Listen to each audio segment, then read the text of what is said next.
So according to the situation currently is that we are trying to activate our surveillance teams.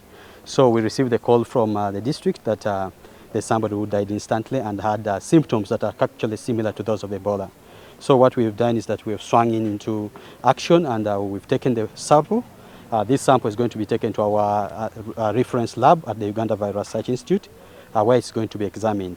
So the outcomes of the results will definitely guide us on how, what to do. And it will be a confirmation on whether the person has died of Ebola or it could be some other related condition or disease. So for now, we should say that we should actually mobilize the community to be calm, and there's no need for panic, but we should be vigilant.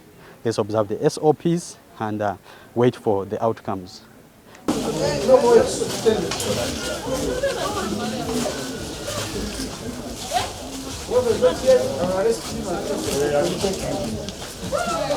Download the app on App Store or Google Play Store now.